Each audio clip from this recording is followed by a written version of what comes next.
All right, all right, all right. You are listening to Castles and Cryptids, where the castles are haunted and the cryptids are cryptic as fuck. I'm Alanna, and I'm I Kelsey. am here. We're We here. We are made it. doing it. It's all right. I'm so glad this week is almost over. That's that's definitely a good thing because we're recording this almost on a Friday. Almost. I'm ready for it. It's We were only just because talking about I vacation. close tomorrow. So Yeah. Oh, yeah. So you have to work late. yeah. I have to call the government tomorrow and ask them for a password so I can get into healthcare system so Huh? I can finish my training. Yay. Fun. Yeah. I don't mind doing stuff. I don't like calling people. Like a true millennial. Yeah.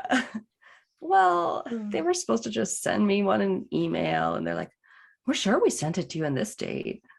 And I thought to myself, who the hell gave you my email? Because did they spell out my name for you? Oh, that's true. There's problems sometimes. If I don't spell it out, Yep. they don't Same. get it. No. Yeah. I can watch them as I'm spelling it out and they'll finish spelling my last name wrong. And then I'll be like, nope, here's the Right? curveball. Even somebody, yes, we have relatively easy names. I mean, Mine's an extremely common name. Everybody knows how to right? spell it. It's just everybody spells it the like North American way, and mine's like the Norwegian way, I guess. So Okay, these days there could be like multiple ways people could spell Kelsey, to be fair. yes, I have But seen SEI. That's about the weirdest one. hmm, Yeah. that reminds me of Sensei, Kelsey. Yeah. Yeah. And then yes, and I remember with Anderson, I did have to ask you because I was like, is Yeah. it E or is it O-N? And then you were like, it's Hmm. E-N, E-N. There's not too many of us um out there that No, are SENs. I could see that. People tell me Peters is a pretty common surname, but then sometimes I'll just have to spell my first name because people will just assume it's Alanna with one N, whereas there's nothing wrong with that. Yeah. One time I had to correct the guy. He's like spelling it. He's like Allana. I'm like, nope, one L, two N's. He's like, oh, okay. Well, he types it out. He goes, oh, that looks better that way. I was like, thanks. Alana. I think so. It's nothing wrong with. Alana all the time. Yes, yes, depending on how you spell Alana, if it's spelled backwards, the word anal is in there. Anala. And my family, my brother, well, I guess not really my family, my brother and I just use our like names backwards for stuff all the time. So like, Okay, um, we yeah, might I'll have put talked yes about lack this. because it's Kelsey Yeah. backwards, and then my brother puts Savart because it's Travis. Nice. I feel like I've seen you and my brother do that on social medias once or twice. It's not That's my funny. username on most things though, Hmm. but it will be if it's just a temporary like one-off thing.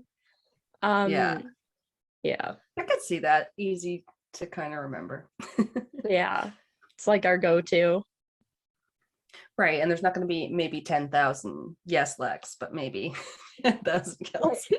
Yeah, it's bad when you got to um, start adding numbers to that. oh. Well, welcome to episode 59. Yeah, I guess. Well, 59. Feeling technically, because we fine. had 258s and I would T not for let you Jeffrey title it Dahmer. 258s. I would think I changed it because I was like, we can't have 258s. My brain can't handle it. It's 58 part two. Yeah. But yes, so technically we've probably done way over. We're probably on like 61 if we count like the bonus episodes. Like on Good Pods, Oh, I'll yeah. look and it says we have like 61 episodes on there. And I'm like, do we? But then it counts. yeah, we have a bonus episode. We have Yeah. part 2s. I think it might count your trailer.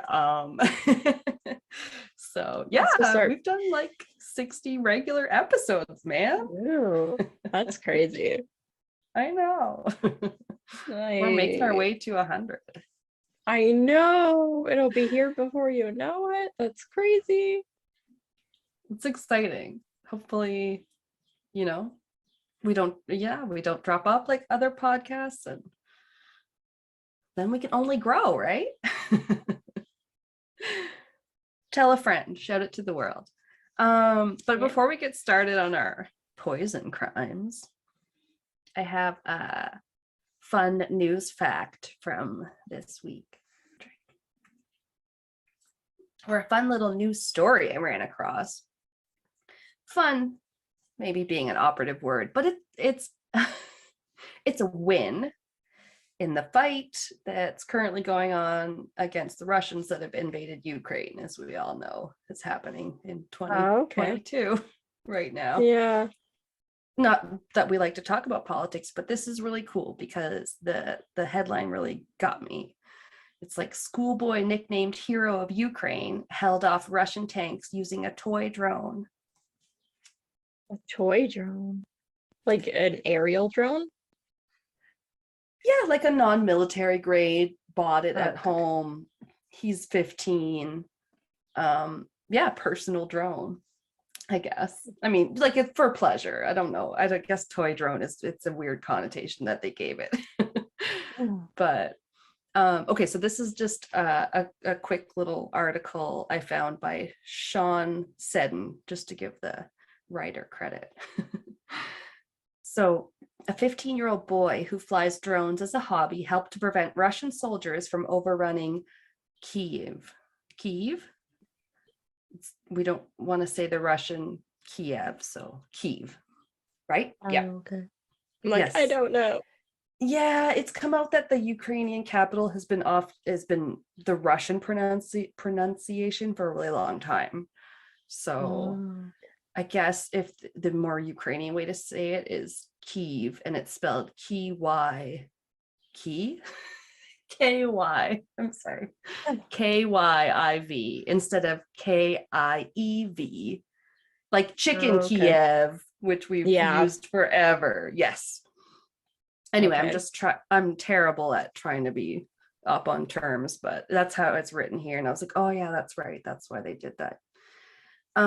So Andriy Pokrasa has revealed his role in the defense of the capital after being hailed a real hero, a hero of Ukraine by the military. Desperate soldiers trying to track the position of a column of troops and tanks heading for the capital did not have access to a drone in the early days of the invasion. His father got in touch with local defenders to tell them his son was skilled at flying one, had bought his own as a pastime, and might be able to help. I know, right? Every little bit helps. I mean, you got a drone.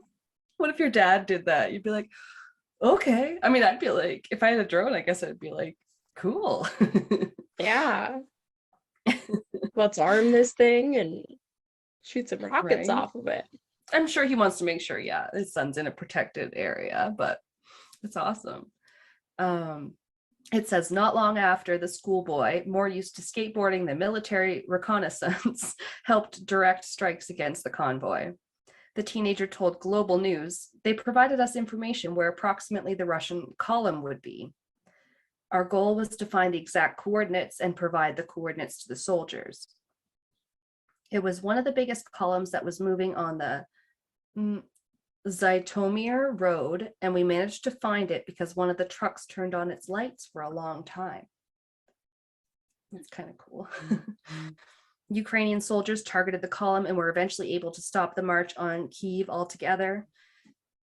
Commercially available drones have become a core part of the Ukrainian military strategy, as well as more advanced models developed by arms manufacturers.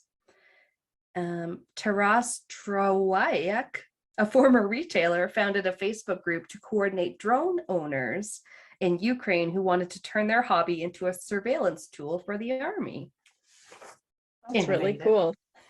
I mean, it's technically a pretty safe thing to do. Like, you aren't really risking anybody's life by flying drones. So Yeah. that's awesome. And they've got a supply that you need and a skill apparently also. I mean, it's great that they could trust, a young person, because so often they get discounted, like, you're so young, you can't do anything. Yeah, honestly, I'm surprised they're letting the civilians continue to fly the drones and not like be like, okay, you can donate your drones to us and we'll use them kind of thing. I suppose, but like it's his, so maybe he'll understand it better, and they're smart enough to know that. I don't Yeah, know. it's pretty cool. It just has a couple more sentences. He told the Canadian outlet, I guess Global News, if we didn't have such operators and drones who can help the Ukrainian army, I think Kyiv already could be occupied by Russian forces. The Ukrainian army has relied heavily on the Turkish-made Bayraktar TB2 drone, buying dozens in the buildup to the conflict. They have been central to some high-profile operations, including the reported strategy to sink the Moskva. Don't know what that is, a big ship? A first of its kind crowdfunding operation in Lithuania in recent weeks saw more than 5 million pounds raised to purchase one for donation to the Ukrainian military. Yeah, it looks like pounds. Lithuania. Lira, maybe? It's a weird symbol that looks like an L with a thing through it, so I thought it was what would but Lithuania, maybe it's a lira. I Yeah, I'm like apologize. 5 million pounds would be like outrageous for one It's a lot drone. of yeah, that would be a lot in Canadian or Yeah, US dollars, it'd wouldn't be it? like more than $5 million Canadian. Could be like, yeah, 7.5 to 10. Okay. Yeah, I'd be like, that's a pretty expensive Well, drone. it's one of those weird money symbols that, like, Yeah. I guess I was thinking of the pound, but it's kind of like a weird L thing with a thing in it. Get at us, our freaking Lithuanian listeners. Okay. Okay, we have a few downloads in weird places, but not necessarily steady listeners. And finally, the Turkish manufacturer gifted the weapon for free when the fundraising target was hit.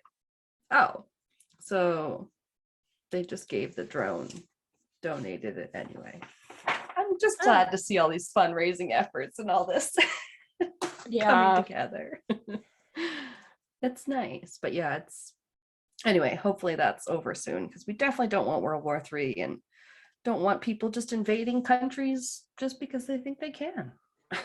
Yeah, it's a ridiculous thing to be going on right now. I mean, countries were as they were before, and then they gained independence, and then we shouldn't go backwards. I think that's all. Exactly. It's one thing for a country to fight for its independence, but this is the first thing I remember in like a while where a country's like trying to like reoccupy defend a place. it. Yeah, they have to defend their independence. Yeah. And yeah, instead of a It place trying to sucks. fight for independence, they're like fighting against occupation. Yeah.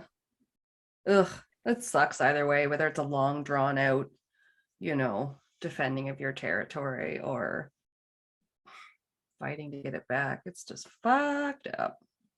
Yeah. We're gonna just lighten things up with poison crimes, though. No. Poison. Literally, though, isn't true crime sometimes just easier on your brain than politics? It is for me. Yes. I'm like, ooh, family dynamics, sibling rivalry, so and so murdered the other one. Cool. Next. Although it might not be fair for me to call it politics when it's like war. So I apologize if that sounded a little. But yeah, it's just sometimes I do need an escape. And sometimes my partner will watch a lot of politics on TV, especially in the mornings when I'm like getting ready for work. Yes. And I'm like, this is a little bit too much for me. And I want to talk I go to about my this parents stuff and right I'm always like, now. can I turn off CNN right now? I like My brother, hello Daniel. He used to watch so much CPAC, which is like the Canadian CNN or the Canadian politics channel or whatever. Yeah. There's only so much I can take, especially when they'll be like basically just saying the same thing for an hour straight every day. I think it's harder when you're younger and stuff like that, you know, saying versus us versus parents and maybe older siblings watching Yeah. things like that. It's like, I don't know, when you're struggling, I don't always, I'm like, yes, the gas prices are high. Do I care why? Or do I just want to, am I just worried about how I'm going to pay it for the next 2 weeks? Like I can only have Yeah. room enough for one or the other. Yeah. Yeah, All that's right. fair. I'd rather watch some stupid movie. Yes, put on something funny. I I don't know if I had told you. I've been telling you I was my mom's watched it all the way through, but I'm watching Grace and Frankie. Oh, I have heard that's funny. Holy Yeah. shit, it's so funny. It's like up there on my obsession with it of like Brooklyn Nine-Nine and like Parks and Rec. Like it is like Oh, absolute gold. And wow. if I could live my life to be half as hilarious as Lily Tomlin and Jane Fonda are, Oh holy man. shit. The Yeah, show they're is pretty so funny. legendary. So funny. I have heard Oh, that. I have heard that it's made me want to get into it. I think it's I one of those, it didn't won't think, take much and then you're like no, into it. I didn't think it was gonna be such a thing, but like Yeah. it's the premise of like them basically having hated each other for 40 years, but Mm-mm. basically were like semi-civil to each other because their kids kind of got along. And then their husbands were like partners at a law firm. And then they sit them down, Right. like Grace and Frankie, at like a dinner. So the four of them are out. And they're like, we have news. And Saul, um, and them like basically break the news that they've been secretly having a gay affair for 20 years and that they Yeah, want to you've just been our divorce. beards. Yeah, and they want to divorce their wives so that they can get married. And they Yeah. basically just like, and they're like, oh, so you invited us out to dinner at this really nice restaurant. We're have like just got like a seafood tower in front of us so that we wouldn't cause a scene. You don't think we'll cause a fucking scene? And they just start a food fight in the middle of the restaurant or like screaming about, Backfired. yeah, it's so funny. But And that can it's, happen. I think breaking up at a restaurant is dicey. Yeah. But yeah, yeah, it's so it's funny. funny. And then when they like work through Yeah. everything, they end up having a really good relationship, like all of them and their like kids and everything. Yeah. And they're all That's very cool. funny, Well, like I think, characters. yeah, I've heard it's like it had really good reception and stuff. And people that have I watched it are didn't know probably like like, you're just getting on it. yeah, I didn't know when I started watching it. It's actually from the creator, or at least one of the creators of Friends is the creator of like this Okay. show.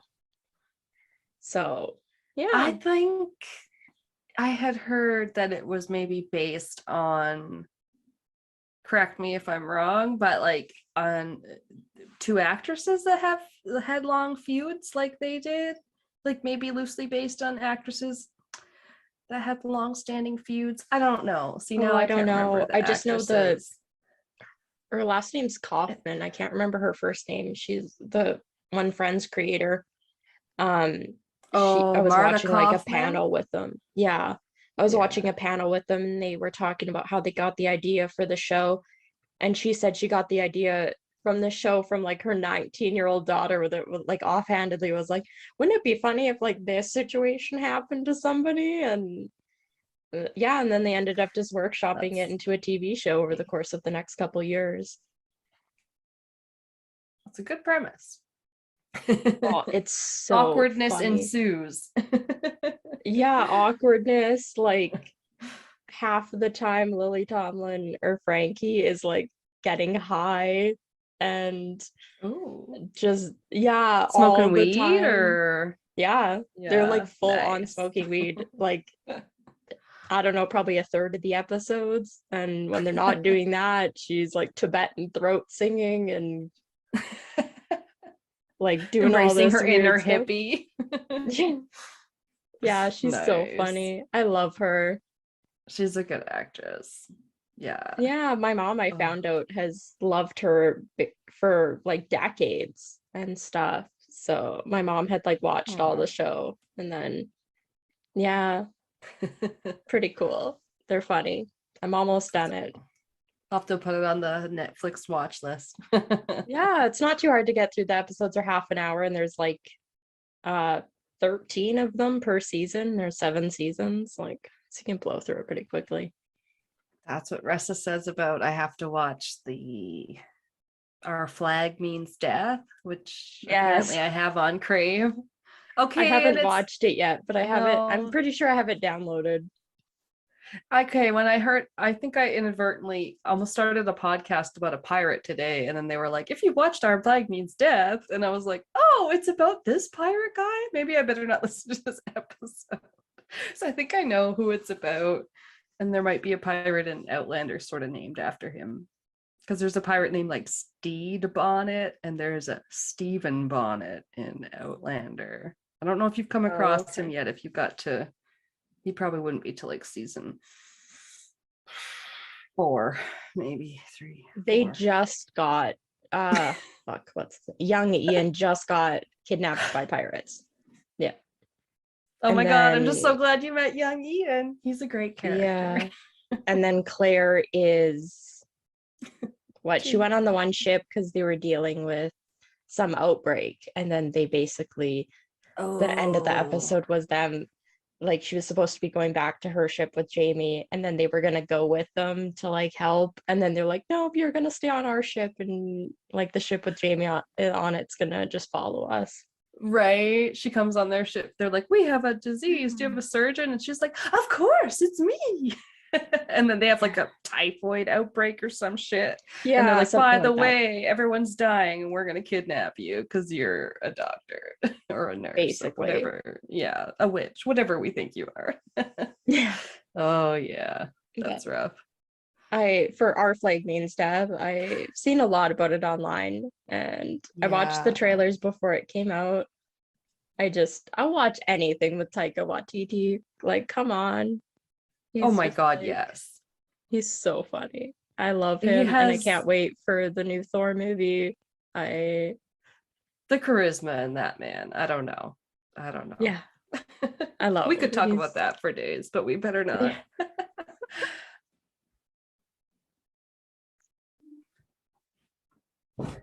Hi. Hello. Gordo's investigating.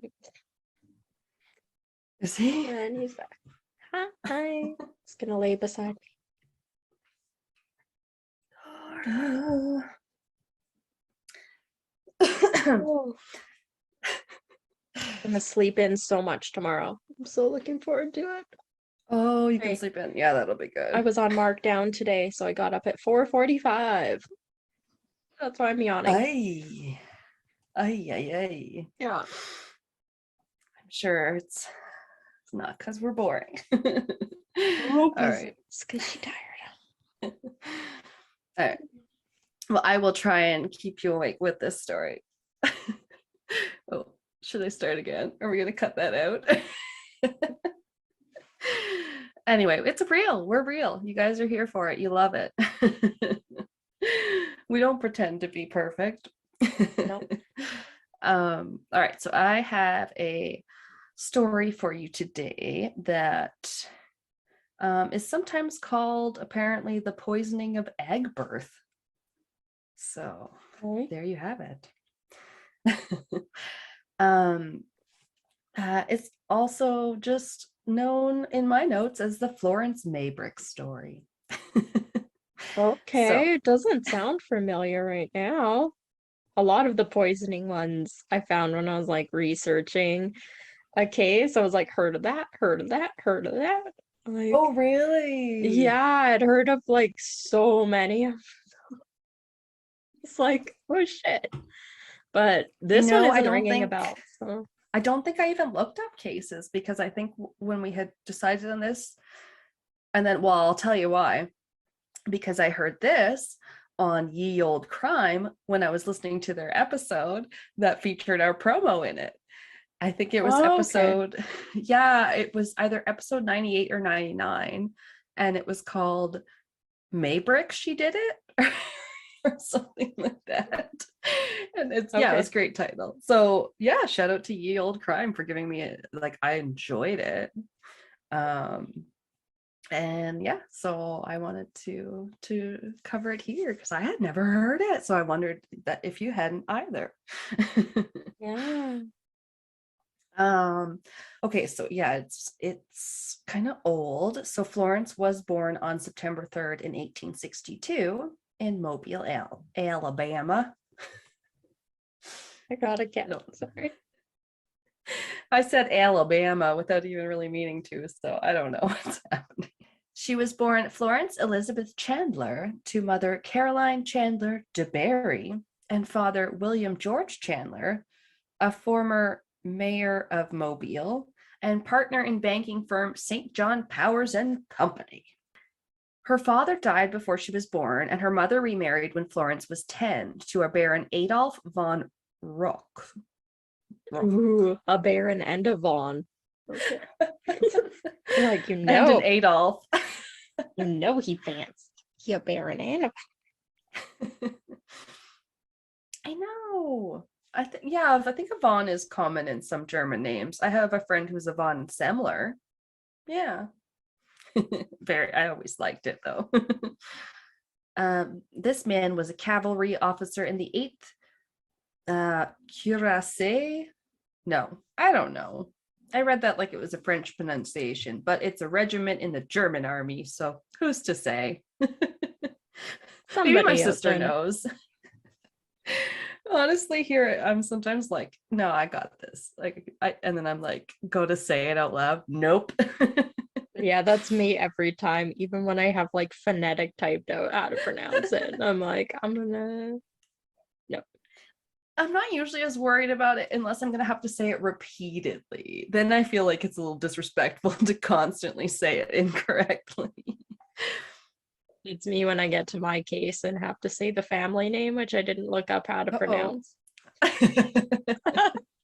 And I'm like, ooh, I say that like about 100 times. Cool. I know what we'll be doing on the break. No. Yeah. Listening in my earphones while some weird person on the internet tells me how they think it's pronounced. In a robot voice. Yeah, basically Siri tells me how she thinks it should be pronounced. Kelsey Anderson. Basically. With the boss. I know. Florence and her mother took a trip by ship to the UK, and on board, Florence met a handsome gentleman by the name of James Maybrick, and James was a cotton merchant from Liverpool. love a Liverpool. Liverpool. I'm being attacked. Fuck you, Gordo. Don't bite me. Get off the table. Little dick. Back off, you fucker. Get your own sandwich. Hey, rude. Get off the table. I saw that. I'm a witness to that assault. He was going at ya. Now he's gonna try and attack my feet. Go away, Gordo. Jesus. Gordo, you're not helping this situation. No.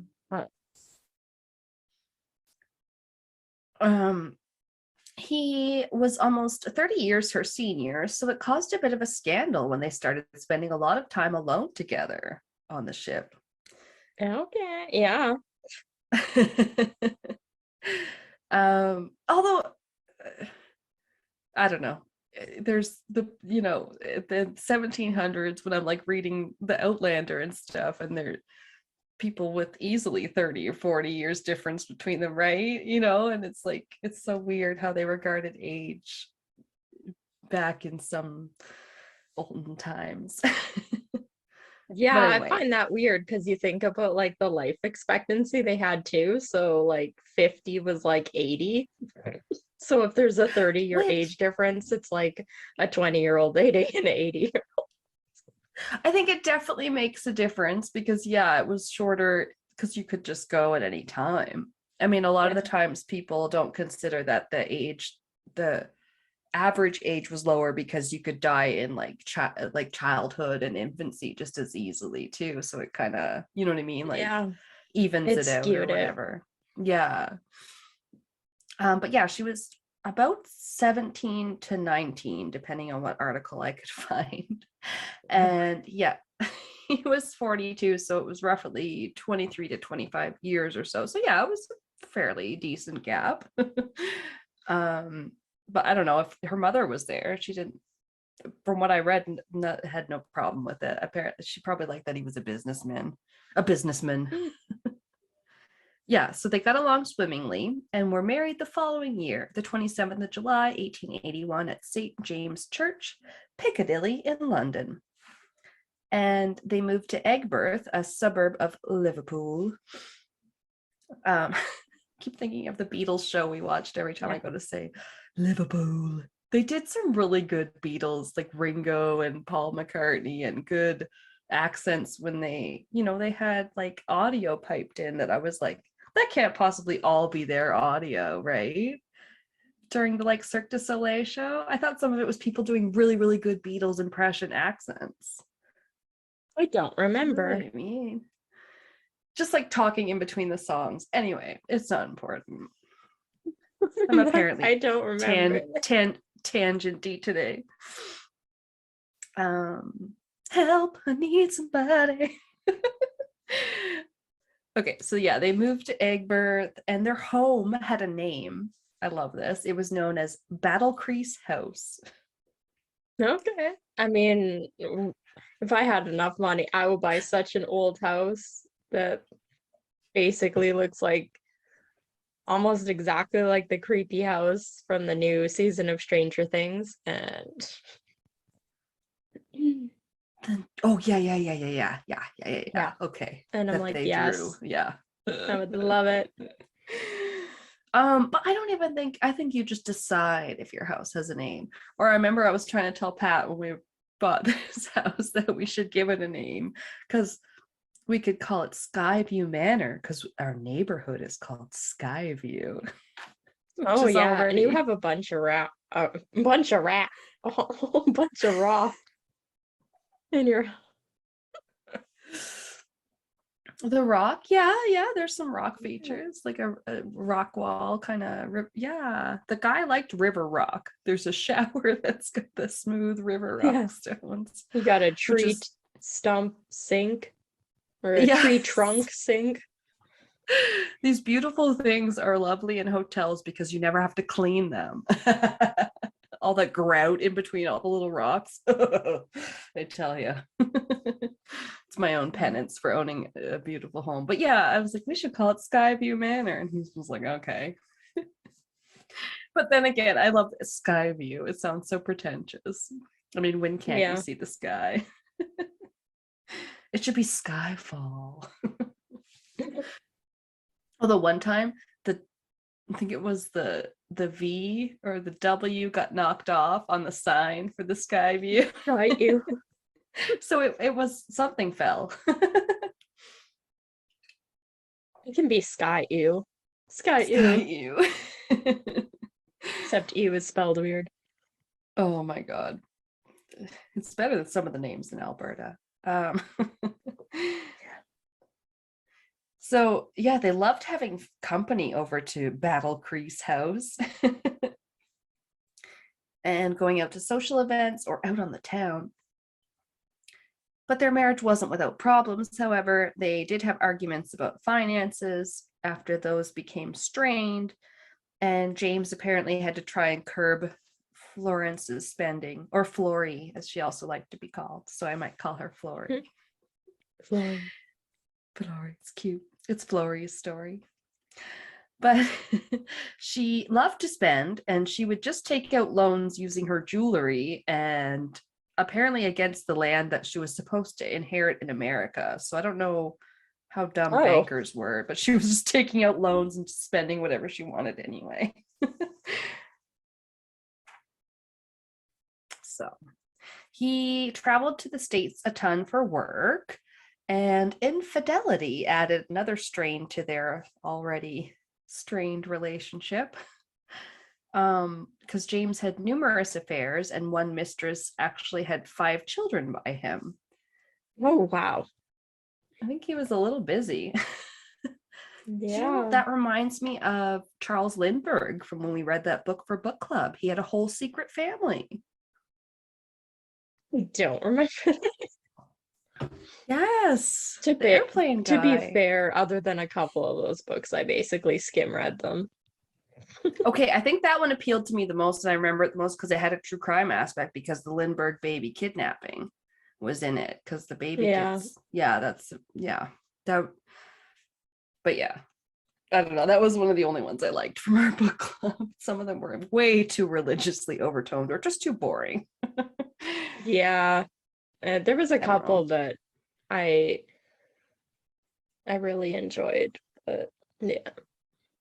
I think I'd rather be part of one of the ones, like if we did a spooky one, like with our podcast, or I think some podcasts and different Facebook groups will do more themed ones, because then you're more likely to enjoy kind of the same material, I think. But Yeah. we could try it. Let us know, you guys. Book club, book club. We could do lives and talk about it, or Oh my God. The only books recently I'm reading are basically the Black Dagger Brotherhood books.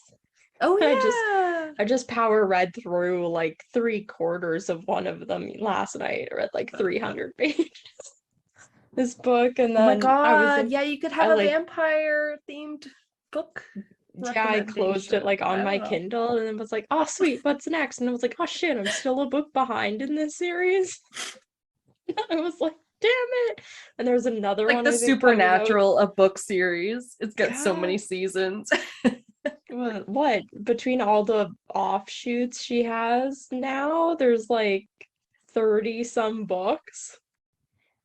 Meanwhile, I am like rereading like Outlander books, which are like, I don't know how long those ones are, to be fair, but these ones are usually like close to 1,000 pages, and I'm like, Oh no, takes me these are like 400. right. So then it takes the authors like a couple of years to get them out and stuff for these Yeah, books. this is 300 or 400 pages, and she releases at Yeah. minimum one of these books like within their world every 6 months, sometimes quicker. Like she just pumping them out. It's fucking crazy. I Uh, mean, I'm long-winded. I guess I like things that are wordy. No, I like quick stuff too. I do. yeah. All right. I should get back to my story. I'm so sorry. Because I already know the ending. So that's why I'm off track. Okay, what did I say? Oh, 5 children. Mhm. He had 5 children by one mistress. So Florence, in turn, sort of responded by having an affair or two of her own with one with a businessman. I keep saying businessman, named Alfred Brierly, which James found out about. And he became angry, and they had a terrible argument where he hit her and apparently gave her a black eye and tore her dress. Wow. So, Very it, yeah. Violent. I can't think of the word. For like their argument, like unhealthy. No, I was gonna say, when like somebody does some or somebody gets mad at somebody for doing something that they already did. Oh my god, hypocritical. Yes, that's the word. Okay. Fucking Yes. No, punch her in he the face and totally give her a is. black eye for cheating on you when you fucking have 5 kids with another woman. Like, fuck you. Right. No, correct. You're so right. I don't know why Shit, I man. wasn't. I've been so bad with words today. I literally forgot so many words and I was having a hard time at work trying to explain stuff. Me, no big brain time. Yeah. No brain too. Well, to be fair, I was like, I don't know what you're trying to say. And then I'm like, probably just because I processed the story earlier. And now I'm just like, I don't know. Yeah. My brain's like, aren't we done for the day? You're just reading words, right? We don't have to think about them. Oh, okay. So, yeah, they have a volatile relationship. They made a deal apparently after this that he would pay her shopping debts and that she would stop her affairs. So still no mention of him having to give up his mistress and other family. I'd pay my own shopping bills and then continue having affairs. What's good for the goose is good for the gander. Another time they fought was after Florence found out he was providing one of his mistresses an allowance of £100 a year. Hopefully the one with the children. That's all I'll say. Jeez. Yeah, it doesn't sound like enough for 5 kids. I know, but it was 1880 something. I guess. Maybe it's a lot now. Somehow they managed Michael Scott's book. No, somehow I managed. Somehow they managed to have 2 children during their relationship, Gladys and James Jr. They didn't say Junior, but he's the second James, I would assume. Unless their grandfather was James. So I'm going to call him James Jr. And he had scarlet fever, but survived with apparently no lasting damages. Because I know you can get blindness and stuff from that, like Mary from Little House on the Prairie after she has scarlet fever. And then Laura has to describe everything to her. So yeah, there was some sickness with the kids there, like with him. And then James Sr. himself was a bit of a hypochondriac. He was wont to try any new tonic or elixir, and many of these were known to have poisonous chemicals in them, including arsenic. But it was thought by some at the time that a little bit of this stuff could improve overall health and for men act as an aphrodisiac. So nothing like a little arsenic poisoning to get the blood flow. Jesus. It's fucking terrible. Yeah. He's taking it like microdosing, maybe. It's almost because they kind of knew, they mentioned that it's poison, but it's a little bit, so it's almost like they're like, we're microdosing on poison, it's fine. And I'm trying to build up immunity to it.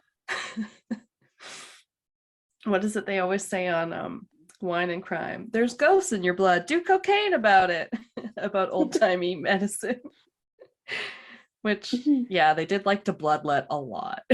Yeah, my thing is always throw some leeches on it.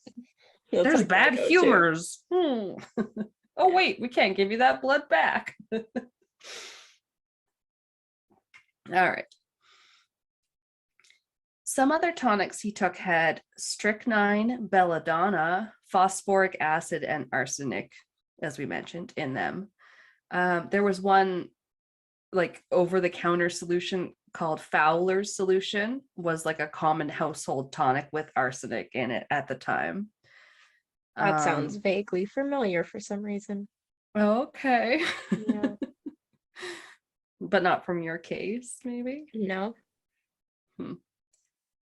By the end of April 1889, James felt ill. Sorry. I'm so sorry. Complaining of stomach pains and numbness of the limbs. Some sources said that this was not long after a double dose of strychnine. Oh, you don't say. I know, it's so hard to say it with a straight face. Excuse me. Apparently strychnine is a white, odorless, bitter, crystalline powder that can be taken by mouth, inhaled, or mixed in a solution and given intravenously. And strychnine is a strong poison. Only a small amount is needed to produce severe effects in people. I mean, I guess I thought that was a better description, but it's a poison. And they were just like, go ahead. It's great. Yeah. His doctors treated him for dyspepsia, which is apparently just a fancy name for indigestion, heartburn, general stomach problems. But he only grew worse. He was given a digestive aid, quote unquote, that contained prussic acid, acid, and hydrogen cyanide. Oh, sounds lovely. At this point, you're You've probably just like, given him okay. everything on the periodic table. Like at this point, can you take Yeah. any more? Yeah, his doctors and like himself, because he's just like, Yeah. I He's just taking just everything like you could stuff. possibly take. Just drink a vial of mercury and call it a day. And on May 8th, Florence wrote a letter to her lover, Alfred Brierly, a love letter that was intercepted by the nanny, Alice Yap, who had no great fondness for Florence. So Yap then intercepted all letters from Flory to Brierly and passed them on to James's brother, Edwin. So she's like, she's cheating on you. I'm going to give this to your brother. Cool. But Edwin shared them with their older brother, Michael, the apparent head of the family. So I think he was the oldest. They definitely said he was the leader, which I guess is why Edwin shared it with Michael and not with James, who was the brother that was actually getting cheated on. Although, again, he's cheating. So the morality why is do all his brothers? Oh my god, I will never understand. men. No. No, people that are like such hypocrites like that, like you said, like yeah. Yeah. Oh yeah. There's definitely a double standard going on here in this time, like at least by this family. So it's somewhat surprising that Edwin shared this with Michael, the head of the family, also in part because Florence was apparently also sleeping with him, James's brother. So he clearly knew she was having affairs. If it's true, right? Yeah. He's like, oh, He's now Michael, I being think such she's a having an douche. affair. Yeah, he's being such a dick to his brother then. Oh, they're none of them are great in that family. Oh, they all sound like terrible people. On Michael's orders, Florence was stripped of her title of lady of the house, but he didn't actually kick her out on the street. But in fact, she was basically the opposite of kicked out. They kind of put her under house arrest and didn't let her go anywhere and just shunned her. Okay. Okay. And on May 9th, a day after the love letter was found, a nurse in the household noticed that Florence seemingly tampered with a bottle of Valentine's meat juice. I'll just let that one simmer.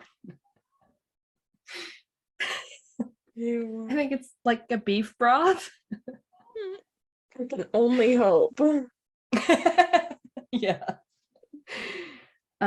She apparently took it into the bathroom with her, and it came back out with it, and like he was gonna drink it, but it was later found to contain a half grain of arsenic. But Florence would say that he wanted it as a pick-me-up. So I'm like, who's to say he loved He arsenic? was taking it intentionally before.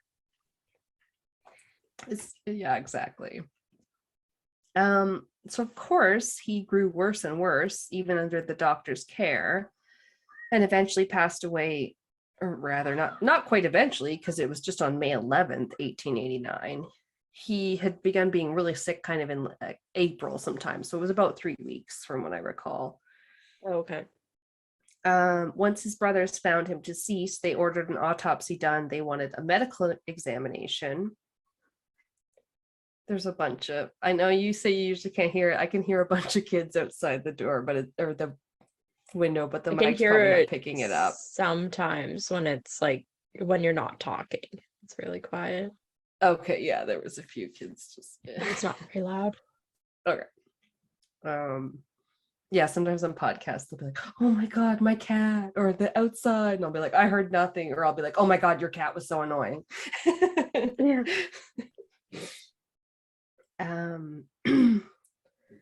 Very small trace amounts of arsenic were found in James's body, but not enough to kill him. And it obviously didn't prove who had given it to him, if anyone. The only cause given by the medical examiners of death was inflammation of the stomach and bowels set up by some irritant poison. Yeah, everything he intentionally took and then his doctors proceeded to give him. They're basically like, who the fuck knows what this guy drank? Yeah, they're just Um, giving him everything. yeah, it's a rough time to be alive, apparently. Yeah. I mean, yeah, Florence doesn't have it easy because suspicion quickly falls on her because of the strife within the family. You know, his family really didn't like her at all, this American. I mean, except for maybe Edwin, who knows if they're still sleeping together. But she was accused of using flypaper to obtain the arsenic, which was common, I think, at the time. You could extract arsenic from flypaper if you like soaked the strips in some water. Oh, yeah, I think I heard of that when I was looking at cases. And to be fair, she did do that, soak flypaper and arsenic apparently, but only like to make herself an acne cream before a big ball. Because they just didn't care or didn't know enough. You know, it's like when they had Yeah. like lead in all of their makeup. I feel like this is kind of in the same vein. Yeah, it's Know? who are those girls? I'm really bad with words today. When they had lead in the dresses, you mean? No, that the famous poisoning of those girls that were doing the paintbrushes and the glow in the dark watches, the radium girls. Oh, I don't know that I really know that one. Holy shit, it's like brutal. Your eyes just went like so big. Yeah. Radium, like Radium BC? Or like, Well, it's no. radium is like the thing that in Radioactive shit. yeah, it's what gives Okay. stuff that like glow in the dark, and the guy that founded the Oh, glow in the yes. dark Okay. like paint or whatever, they were using it for the military for watches. So they would paint the Oh. dials of the watches so that the soldiers could read the watches at night, but the paintbrushes would lose their fine tips, so the ladies were like dipping it in the or before they like they'd paint like a number and then they'd have to put it in their mouth to like Oh moisten it and get the tip no. back, and then they put it in the paint, and they realized like their No. skin it got bad enough their skin was glowing, and it started getting put in beauty products because everybody thought it was like, ooh, you like glow. And then they're like Of literally course. their jaws and stuff started crumbling. They turned to powder and they No. lost all their teeth. Some of them basically like lost half their faces, like basically crumbled, and oh, it was They brutal. They're probably knew that something could happen to those girls, the people in charge of the factory. My well, God. they all like hushed it, and they were trying to unionize and stuff, and like the girls were dropping like flies because they'd be in the middle of talking, their jaw would like fucking No. break, and like they'd go to the dentist, and the dentist would be like, yeah, and would just reach into their mouth and pull out their jawbone and be like, without surgery, having to cut anything open, would just remove pieces of their jawbone. Like, oh, it's fucking disturbing. There's pictures online of them. I've heard about it on like a bunch of different stuff. But I they had to fight don't the government think. and everything because What? they were making all these watches, and all the doctors and everything at the time were like, yeah, it's perfectly safe. We don't know what's Sure. happening and stuff. We don't know why these women Like are having making all these problems. hats. You're not Yeah. going to turn out like a Mad Hatter, a Mad Hatter. Oh my Yeah. God. Oh, it's brutal. Absolutely brutal, some of the I stuff. don't like that. But like the ladies too were like, oh yeah, we'd go home and it was the biggest. They were making like, I don't know, 20 or 30 times what people like what women made in like as like secretary jobs and everything at the time in these Yeah. factories. So they were like the sought after jobs. So every time somebody Right. died, there was like 20 people that wanted their job. Like, and they Oh, just kept funneling them through. Oh It was so no. bad. It's yeah, they don't have the position to be able to be like, well, what happened to the last person in this position? Because they But it can't was like a they long don't have time enough. ago, so people were just Yeah. like falling ill from different stuff. But the girls all thought it was Yeah, like yeah, yeah. beautiful, so they'd like paint their eyelids, they'd paint their faces, they'd use it as lipstick. Like, oh, it was so bad. Eh, Yeah, because it was the whole thing. It okay. was glow in the dark. Everybody thought it was so cool, and nobody really understood how poisonous what they were doing was. I might not be able to focus on my case now because now all I get the in like, oh, I don't think I'll ever be able to hear the term there like jaw dropped without thinking about Yeah. that. Thank you. Oh, it's brutal.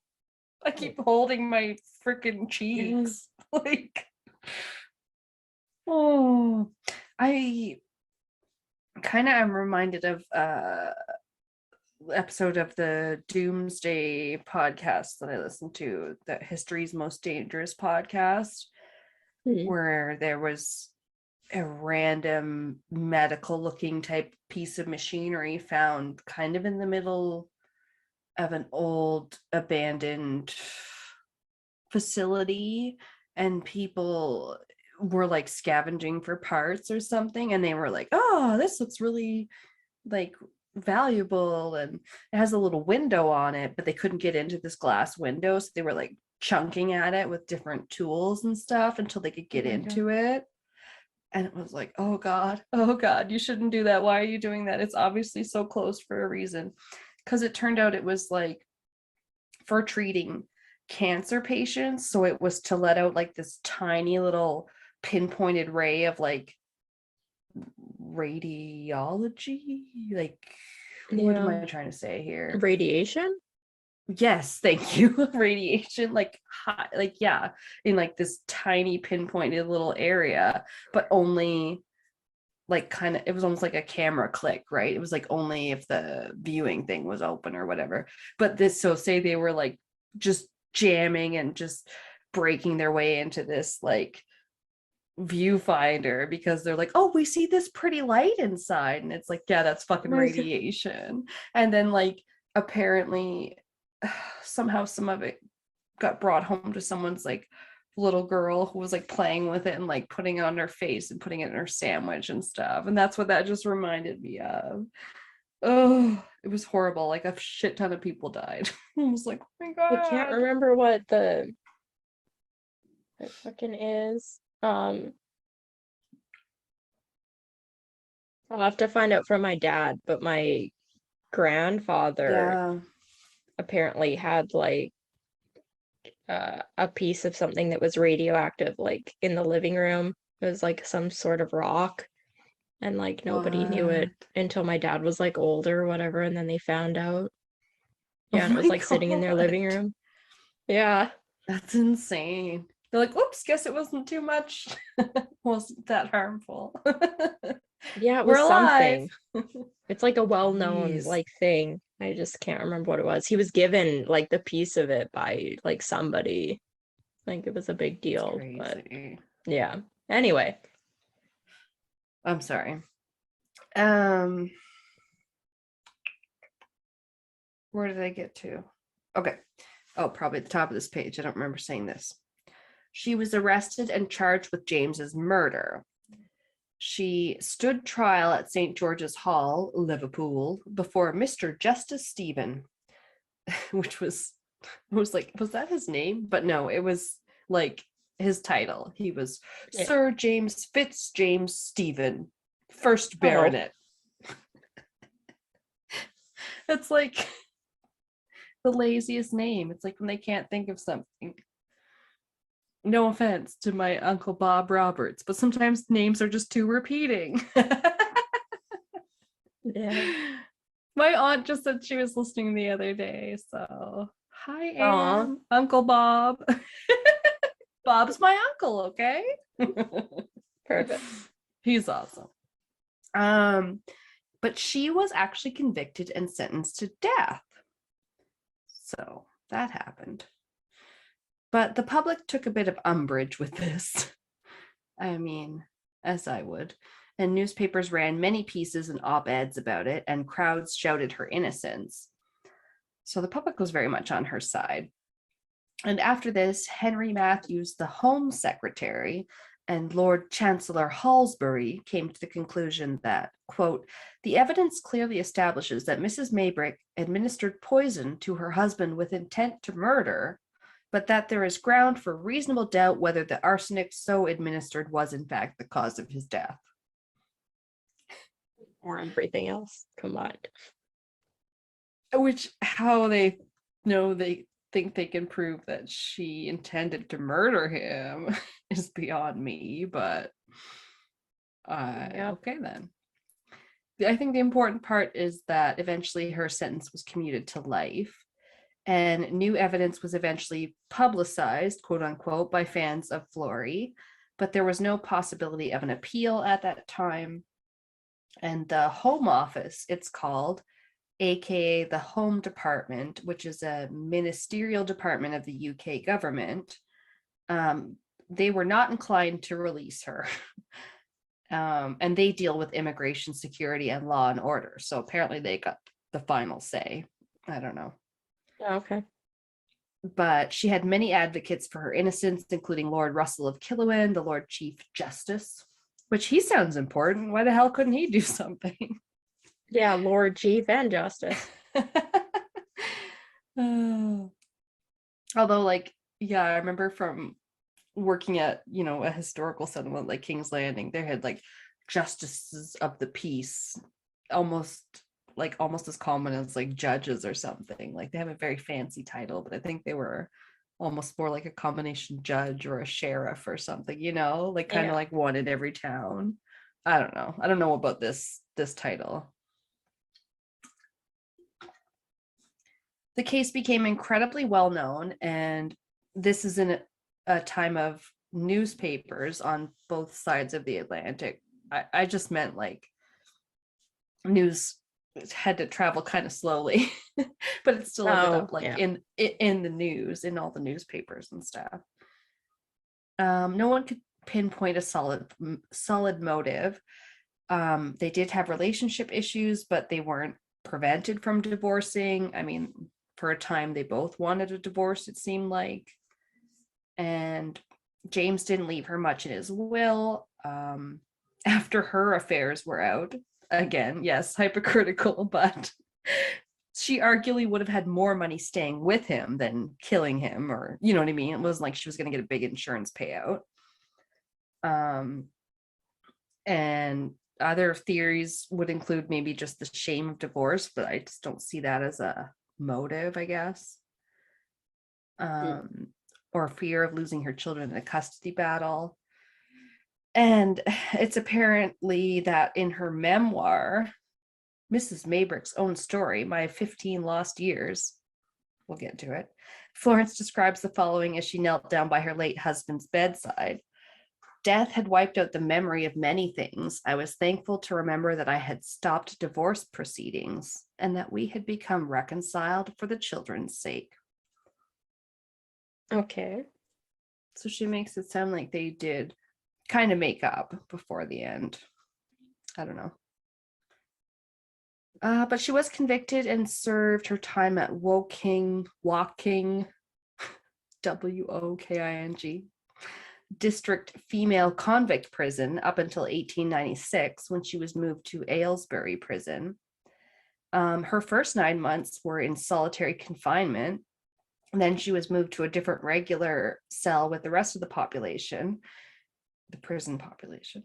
But this place had a so-called silent system, so she was not allowed to talk. So that's fun. Yeah, apparently some prisons did this. It was a thing. The silent system evolved during the 1820s at Auburn Prison in Auburn, New York, as an alternative to and modification of the Pennsylvania system of solitary confinement, which it gradually replaced in the United States. I mean, they still use solitary though. But apparently the Auburn system, penal method of the 19th century, in which persons worked during the day and were kept in solitary confinement at night with enforced silence at all times. That's what it means. They had to just be Wow. silent. Just sounds like the most horrible, like, boarding school rule or something. I don't know. Yeah. Sorry. Yeah, it was not great for her mental health. She called it by far the most cruel feature of the English penal servitude. I guess they were using it in America and everywhere. I don't know. She suffered insomnia and a general decline in mental health, but after a probationary period, she was allowed to work, carrying food and meals from the kitchen to the cells. And after a stint in the infirmary, likely just brought on by the drafty and dank conditions, she was transferred to Aylesbury. And then finally was released in January 1904 after 14 years. Sorry, my little breath. She returned to the US and lectured for a while, lecturing on prison reform, and then became a recluse, living with her cat companions. Not that there's anything wrong with that. Living with her cat companion. Her cats. No, that part sounds quite peaceful, actually. Right? Oh. Yeah, after her lecture circuit. So she spent her last days with her kitties in Gaylordsville, Connecticut. What a name. And I just had to include that, as well as the fact that she died penniless on October 23rd, 1941. Just so I could say penniless. But also James Jr., her son, became a mining engineer after the children were eventually raised by the family doctor. Because why should their father raise them, right? I don't know. So James grew up to be a mining engineer in Canada, but then he accidentally drank a glass of cyanide that he mistook for water and died. Sorry. All right. Isn't that a tragic ending? It's just like, what? What's wrong with your whole family? Oh my God. So while that's the end of Florrie's story, it's not quite the end of my segment yet. Because we would be remiss not to mention one more thing about James Maybrick, the senior, that is. He is one of the possible suspects, and some people believe he is the best candidate to be Jack the Ripper. Oh my God, really? Apparently, some people think so. Yeah. Which I was like, hell yeah. Yeah. Old-timey cases.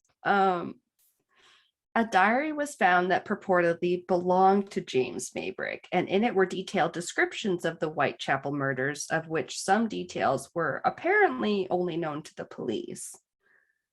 I have a quote. In 1992, Michael Barrett, a former Liverpool scrap metal merchant, produced a journal which he claimed had been given to him by a friend, Tony Devereaux, in a pub the previous year. Although the author of the diary doesn't actually identify himself by name, it is quite obvious from various personal references and from other information contained within the journal that the diarist is meant to be the Liverpool cotton merchant James Maybrick. Or I liked how they put it in one article, the Liverpudlian cotton merchant. What is that called, please? Is that what Liverpool people are called? I love it. That's pretty great. I'm trying to remember where our Scottish pod friend was from. I know he lives in England now. Ask. Okay, so there were references to a Sir Jim found throughout the diary, a nickname that apparently James used while he was in the United States. Pardon me. The author of the author? Okay. The author of the diary makes reference to catching his wife in an adulterous embrace with an unnamed Whitechapel fellow. I think I might have got that wrong. I thought it was a Liverpool guy. Anyway, but he only calls her the bitch or the whore. The sighting sent the sent the author into a rage, and he went on a killing spree, killing the 5 women in Whitechapel. The diary ends with, I give my name that all know of me, so history do tell what love can do to a gentleman born. Yours truly, Jack the Ripper. Other sources contradict this, saying the diary repeated mistakes that had been in the papers. Boo. Not as fun, but maybe it was just written by somebody who wasn't the killer. Like, obviously we don't know. Obviously, no way to know. But the second clue, again, kind of circumstantial clue, to tie Maybrick to the Ripper is a Victorian pocket watch. In 1993, a man named Albert Johnson bought an antique gold pocket watch that had an inscription on it. On the inside, it read, I am Jack, J. Maybrick, along with all 5 of the confirmed victims' initials from the Jack the Ripper murders. Okay. I Googled it. You can sort of find pictures on it. It's like very hard to tell what the inscription says on it. You know what I mean? They described it as being scratched on the back rather than like a professionally done inscription. So I found it very difficult to read, but so I didn't put like a picture on the drive or anything, but it can be looked up. It's interesting. I just go back to, I feel like if he was going to be Jack the Ripper, why would he go on a killing spree for his wife cheating on him when he was cheating on her before? That just seems kind of weird. Like, for you to have that, like, sort of a crazy reaction to it, especially if you find out, like, one of them's your own brother, if he knew that, like, fuck. I know. I don't know if I necessarily agree with the motivation they present there either, but also people that are really controlling in their relationships, like abusive people, also can be really, really jealous, and it doesn't necessarily make sense. They're like, I can do it, but you can't. But like, I totally agree. I think it's a stretch for the motivation and and then I went on a killing spree, when it didn't seem like it seemed like they got in a fight and that was about it, right? Like he had a fight with his wife. I don't know. But yeah, then there's watch. It was examined and found to basically consist or whatever with the time frame. Like, it could have been from the right time frame, so they obviously can't tell if it's his. Hang on, I got my messed up paper I gotta make out now. Remember I showed you? Oh geez. Just turn my light on. So nothing is conclusively proven, but he did have good knowledge of the East End area in London, having lived there, and that was the Ripper's hunting ground. And he had his trips to Liverpool for business that meant he could nip out of the city at a moment's notice to kind of escape attention.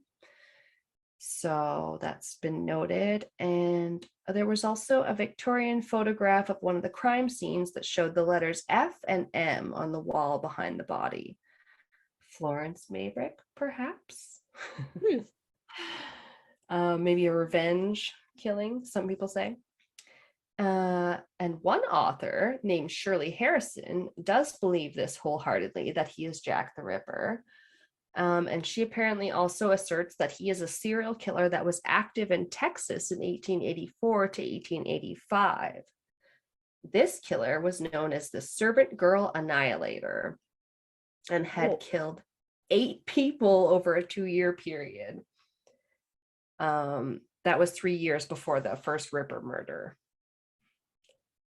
So they had 8 victims total. 7 of them were women, 1 man, and all were attacked with an axe while asleep in their beds. 3 were severely mutilated, and all of the victims were posed in a similar manner. And 6 had a sharp object of some kind or another inserted into their ears. Don't know why. Only 1 person was ever arrested in connection with those killings. He was arrested for killing one of the women, his wife, Eula Phillips, but it was actually overturned. So no one's been officially named in this one either. Oh. So he could Weird. possibly be I haven't heard of that case a either. serial killer. No, me neither. I like the old shit. I don't know anything about, anything from the 1800s. So yeah, Yeah. that's my case. Wow, that was insane. I was not expecting Jack the Ripper to be dragged in. Oh, such a cool twist. That's what I liked about it. Oh, sorry that went so long though. That's a good. It was actually only 6 pages. That's good for me. But yeah, we might need to still take our usual quick break between our segments, which Yeah. for you guys is not a very long break at all, because we're No. usually right back. Yeah. Oh, All right. Welcome back. wait, what about all that wonderful banter? Just kidding. Not recording yet. Doesn't count. No. We cut out some for you guys. You're welcome. 3 hours later. There's been tangents within tangents within tangents already. I don't think we've talked to each other in a while. Okay. Yeah, when I was editing the episode or finishing editing the episode that we post like tomorrow, when I was editing it yesterday, I was talking about how, yeah, we recorded this and it was like, did I say, and we said it was like June 2nd, so it was like a week ago. Yeah. I was like, wow. I know. Sometimes a lot of shit happens in a week and I just save it all up to tell you. Yeah.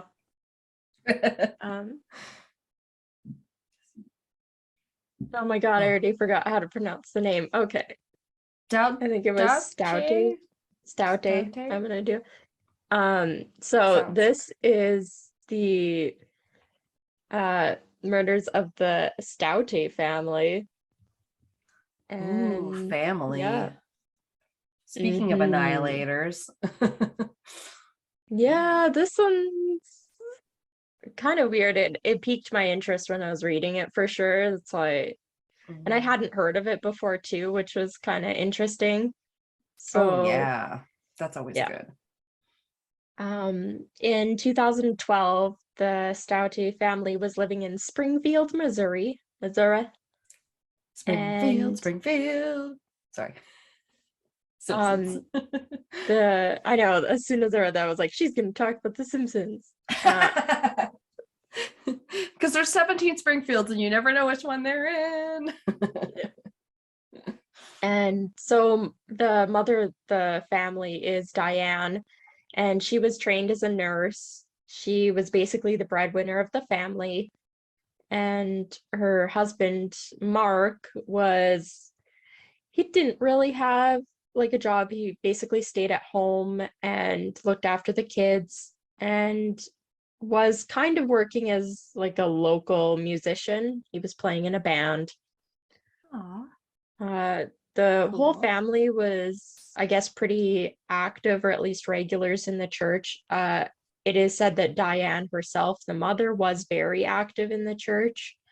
So I guess she did a lot of work with it. It didn't really say specifically, but it just always talked about her being pretty active in it. I mean, you can volunteer for extra stuff that's just cleaning it, from what I know. I know my mom would be like, once a week sometimes be like, oh, I'm going to clean the church, and she'd go and like vacuum it and stuff. It'd just be like kind of a volunteer thing that you do. Like you can do tons of stuff, nice. I'm sure. Yeah. Clean it up for God. Yep. Diane and Mark ended up having 4 kids. Ooh. There's Sean, the oldest, who's 26. Sarah is next. She's 24. And Rachel is 22. And there's a 9-year-old, Brianna. Some sources say she was 11. But so she's still pretty young anyway, based on the ages of the rest of them. She's like a decade younger than the other ones. So yeah. That's immediately what you notice. You're like, were you an oopsie? Yeah, 26, 24, 22, and 9.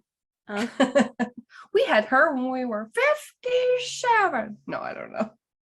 That's what a 57-year-old sounds like, by the way. 57. I have no teeth.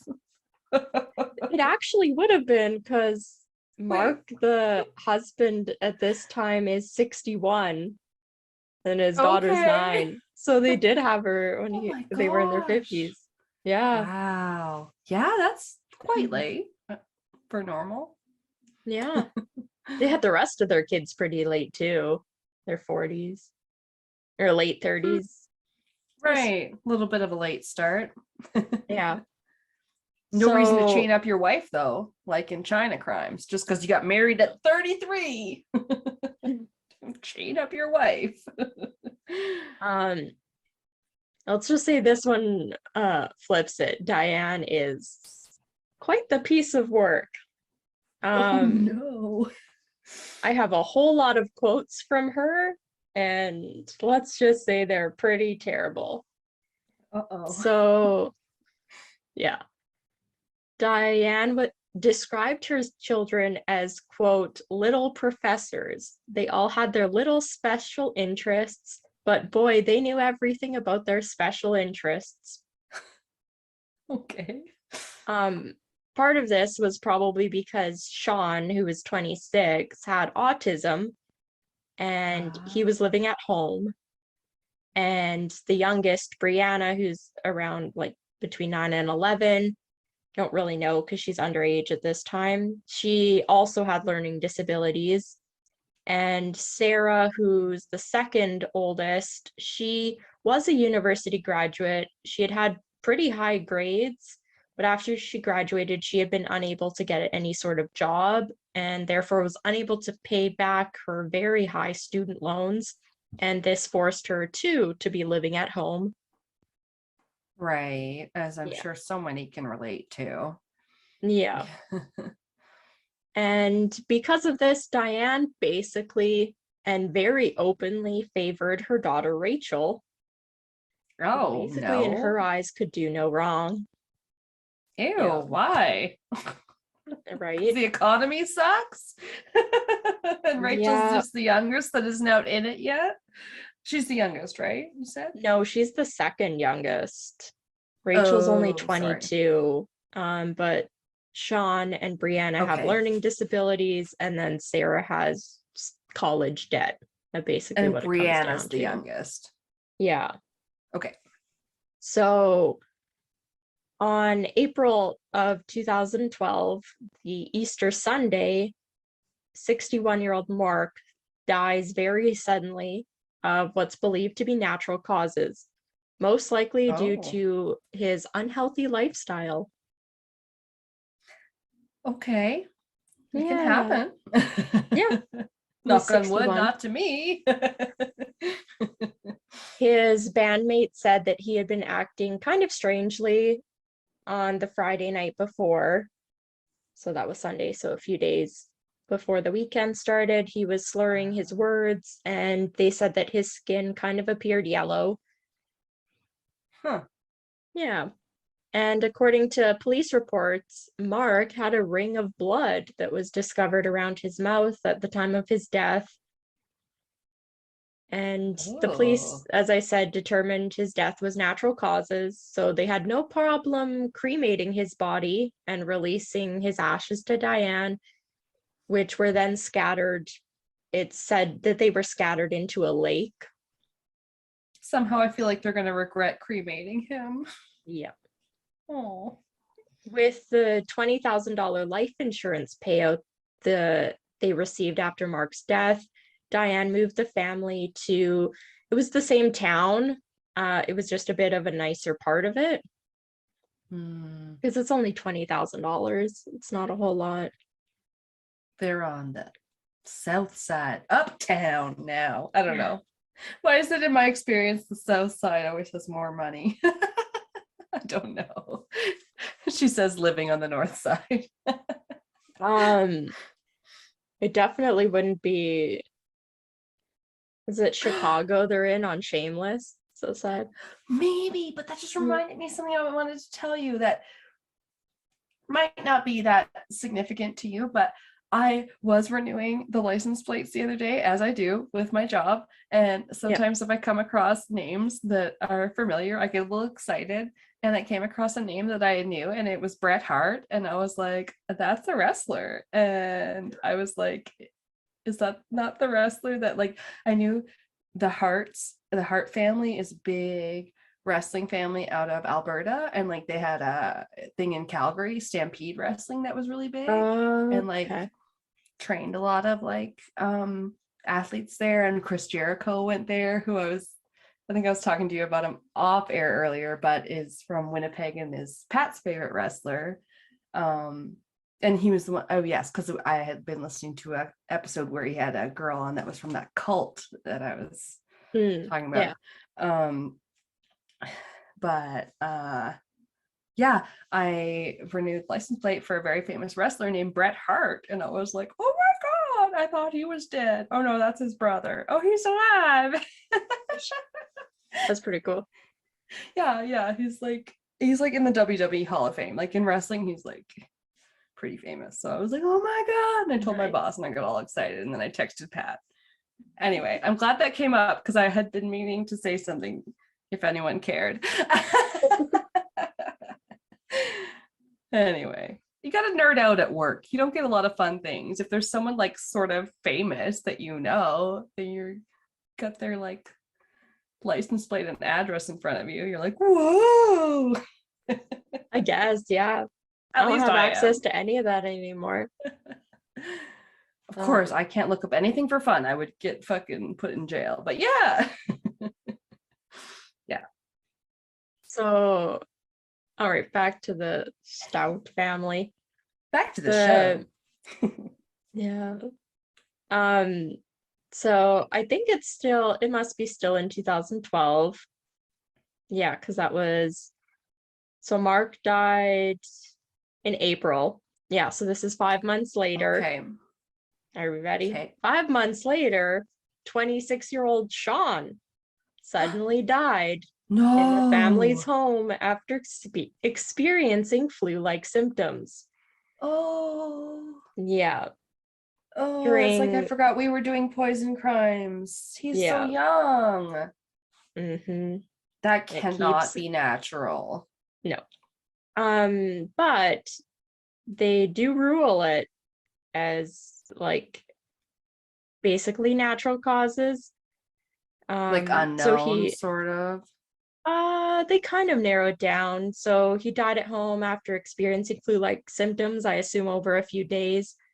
During the autopsy, they discovered a familiar ring of blood around his mouth, but his death had been ruled to be caused by prior medical issues because along with the autism he did suffer from a seizure disorder. So they thought maybe he had a seizure, and that's what the like blood around his mouth was from.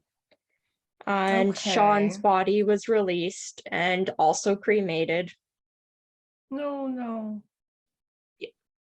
So 5 months apart, two family members. Yeah, 5 months apart, two family members have died. Right. And one of them very young and in the prime of their life, arguably. Just you wait. June 2013. So less than a year later, eldest daughter, Sarah, 24, was rushed to the hospital by Diane and her sister, Rachel. Sarah was put in the ICU, the intensive care unit, with a brain bleed and severe organ failure with her kidneys and her brain. Oh my God. Yeah. And while she was in the hospital, her doctors basically believed because of her symptoms that she may have been a victim of poisoning. So they were kind of watching the family at this time.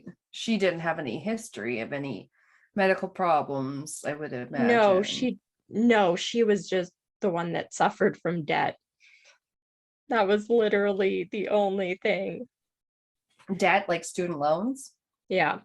Okay, sorry, just making sure. So at the same time Sarah was actually in the hospital, there was samples that had been taken during Sean's autopsy, and these finally came back, and they revealed the presence of ethylene glycol, which was one of the raw components of antifreeze. Oh my God. That's why it sounds familiar. Mm-hmm. Doesn't sound like anything you want in your body. No.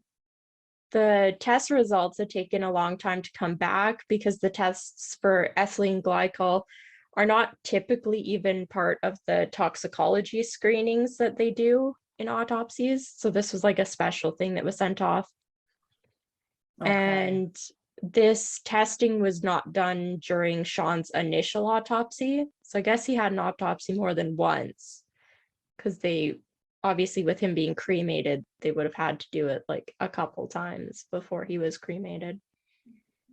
Right. Maybe there's just a traditional one and then one where there's like actual foul play and like it's more in Maybe. depth. I don't know. Yeah, Yeah. I didn't really find any information about why more than one might have been done, but happy that it was done at least. Mm-hmm. So, as I mentioned, Diane and the family were pretty active in the church. So, while this is all going on, there's a pastor, Jeff Sippy, Sippy, Sippy, who I kept wanting to call Skippy in my notes, but it's Sippy. And did you mean Skippy? yeah, he is the local pastor for the church that they attended. And Aww, after Pastor Mark, Sippy Cup. yeah, Sorry. that's pretty good. After Mark and Sean had both died within 5 months of each other in 2012, and now less than a year later, Sarah in June of 2013 was suddenly rushed to the emergency room. The pastor, Sippy, he knew that something was wrong. He believed, quote, these were circumstances that needed to be investigated. Nice. Good. Yeah. So he was speaking, or while speaking of Mark's death, the father's death, Pastor Sippy said, quote, there was nothing in me that believed that this was of natural cause. And this was when he spoke in his first time publicly speaking about the Staudte case. Quote, I don't believe he died of a stroke, a heart attack, or in his sleep. I just didn't. There's nothing scientific. There's nothing professional about my observation. But my first words were, no way. He did not just die. Yeah. Wow. He's like, I'm not going to give an official statement just to keep my ass clean, but that is no way what happened. Holy shit. Yeah. That's his first impression. He does take it one step further, because after Sarah was admitted to the hospital, Pastor Sippy called and made an anonymous tip to the Springfield police. Oh. Yeah. So armed with the tip and their own suspicions after reviewing the like mysterious deaths of 2 other family members in less than a year, and their cause of deaths being reviewed, there's a detective, Mick Amos, and he visited the hospital where Sarah currently was receiving treatment. So he goes to the hospital with this tip, and he ends up talking to the nurses and doctors, who say that Diane has been acting quite strangely while visiting her daughter in the hospital. Oh, no. You want to guess what she's doing? Because it's shitty. She a pile of shit. No, I don't want to guess. Okay. She's joking about Sarah's condition and just talking in detail about her upcoming vacation to Florida. She doesn't care that her daughter's organs are failing, including her brain. She sounds very tone deaf. I was like, Yeah. I don't know. I'm scared that if I guess that she's poisoning her, that I'm going to be right or not. I don't know. Oh my God. That would have been good, them just walking in on her poisoning them. I did hear a case about that where the wife kept visiting the husband in the hospital, and she was constantly lacing all of his food and drinks because he wasn't dying. And so she like literally poisoned him like 30 more times in the hospital. It's like, holy shit, woman. Crazy. Like, But why would they suspect someone that's your family member and they're supposed to be this someone you trust? That's Yeah. why they only let in people, supposedly you should trust. But Yeah, oh, immediate family. and then Um, sometimes they're like, is your husband hitting you? And they're like, why you ask me so many times? They're like, oh, sorry. Like military members and cops are known to be like prone to domestic violence. We just had to make sure. Sometimes it's the opposite.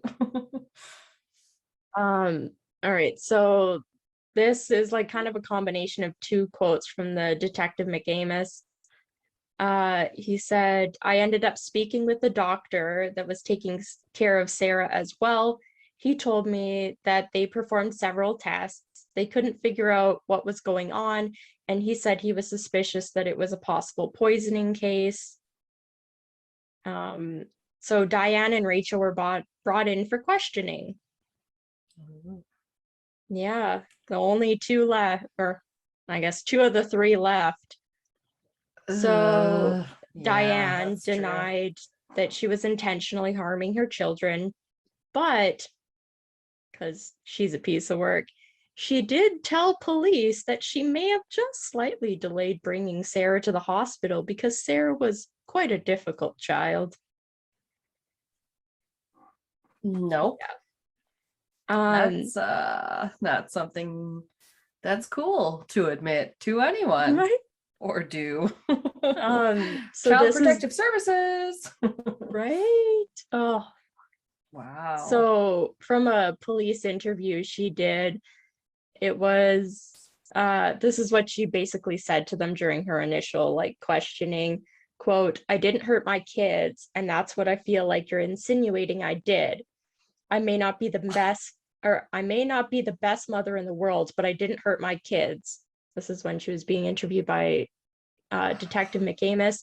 But she did say, Really? quote, when Mark died, it was actually a relief. I just don't tell people that. I don't know what else to say. Oh, okay.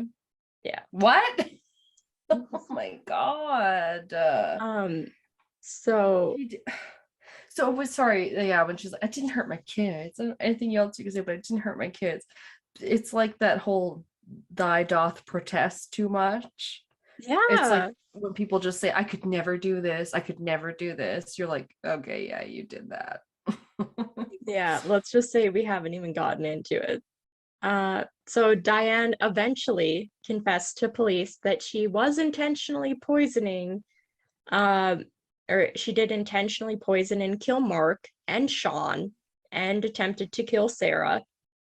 She revealed that she Okay. had mixed antifreeze with her husband's Gatorade and then later on with her kids' Coca-Cola that they like Oh, drinking. And continuing with her interrogation, she told McAmis when he asked why she did not bring her husband to the hospital, she said, quote, I hated his guts. I guess I just had enough.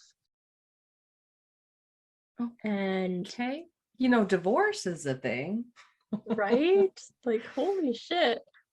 She then Wow. says that she poisoned her eldest child, Sean, who was 26, because, quote, Sean would be interfering with whatever I would do. He was more than a bother, more than a pest. Okay, ma'am, that's enough Yeah. out of you. You go to Oh, jail I have now. plenty more. She continued, I am not a perpetual killer. I'm just stupid. I agree. I I regret doing it. I really do. I've screwed up everybody. I've screwed up my whole family. Yeah, because he You murdered think half of them.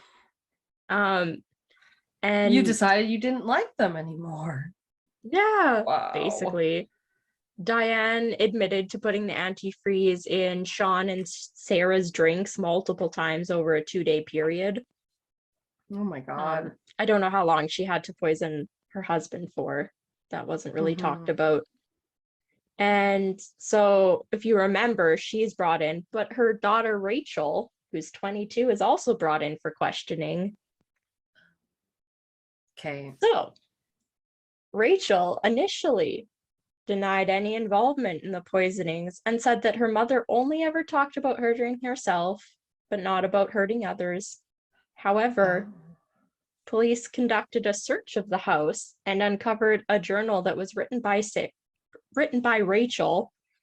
I believe it was hidden in her closet because that's where like the pictures are. Oh, I forgot to say there are pictures in the drive. They aren't super important, but you can see what it looks like. Okay. So the journal was written by Rachel. I believe it was found in her closet, and it contained confessions of helping her mother research different poisoning methods and helping plan the deaths of their family members. Okay. They had to research that. Yeah. The entries, or there was like multiple entries. One of them that's often quoted said, quote, "It's sad when I realized how my father will pass in the next 2 months. Sean, my brother, will move on shortly after. It will be tough getting used to the changes, but everything will work out." And it was dated June 13th, 2011, which was nearly a year before Rachel's dad died. Oh my God. So she knew what they were going to be doing over almost a year before the first family member died. And how do we know? Oh yeah, she was in her 20s, right? yeah, she's 22. Oh, old enough to know better. Mm-hmm. So Oh, I feel like I had knew people that had their same couch. They got that like classic old. Remember you used to say you had your ugly couch pants? Yes. Yeah, it does remind me of ugly couch pants. Almost like a brown floral print kind of, yeah. So very like, I don't know, 80s. Yeah, I think my family had a very similar couch. It just had, I think there was like some wooden stud, like kind of details on the arms. Yeah, oh totally. Those things would just last forever and get passed down. Mm-hmm. So armed with this journal with like detailed confessions, they bring this up to Rachel while she's being interrogated. And so she's presented with it, and she tries to say that the entries in the journal were actually about a dream that she had about her family members dying. However, that's basically stupid. And she does end up confessing and telling police that they had researched different methods, her and her mother, including pills. And that's really the only thing that's talked about before they ended up settling on antifreeze. She further told police, cheap or something. Well, yeah, I don't know exactly why they went with antifreeze, but there's a reason they even went with the specific antifreeze they did. Oh. It Rachel always seems like, yeah, cheap and almost like not ineffective, but not as clean as other methods, maybe. I don't know. Yeah. Seems unusually cruel to like, I don't know, poison someone or make them ingest something like that. Yeah. So Rachel continued on while being questioned by police, saying that her mom bought the antifreeze online, specifically because antifreeze that was sold in stores, I believe legally, has to have a bittering agent added to it to prevent accidental ingestion. Yeah. And quote, she'll take the black market shit then. Yeah. And quote, because in general you could put it in something and you couldn't taste it, and she wanted a specific tasteless one. Oh no. Originally the plan was to just kill the dad, Mark, but Rachel said eventually Diane convinced her that they needed to kill her brother Sean too. During her interview, she told Detective McAmis, quote, "Sean, we argued on a lot because I still think we could have put him in an assisted living, but she wanted him out. Sarah was equal. Oh, it's brutal. Sarah was equally unneeded. We could have found some place for her. She was very adamant on that.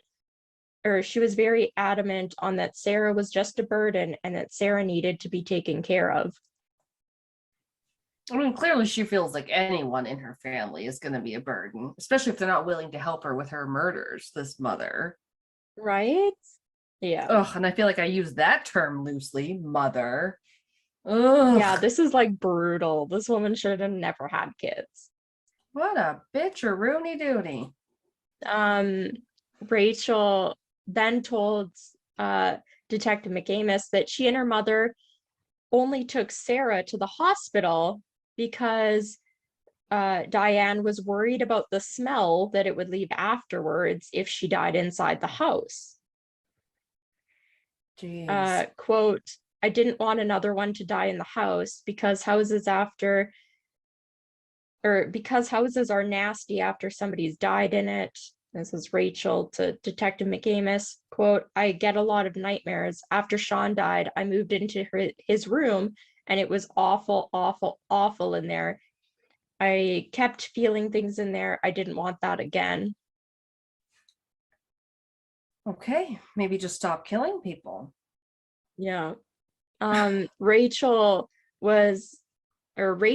then kind of threw a bombshell and a curveball, say at Detective McAmis, and revealed that her 9 to 11-year-old sister Brianna was planned to be next after Sarah was killed.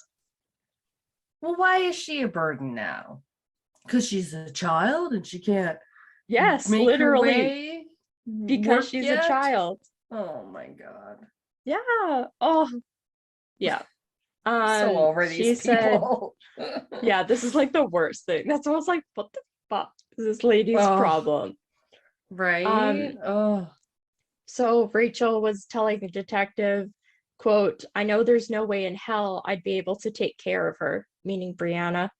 I couldn't take care of me, so how would I ever take care of her?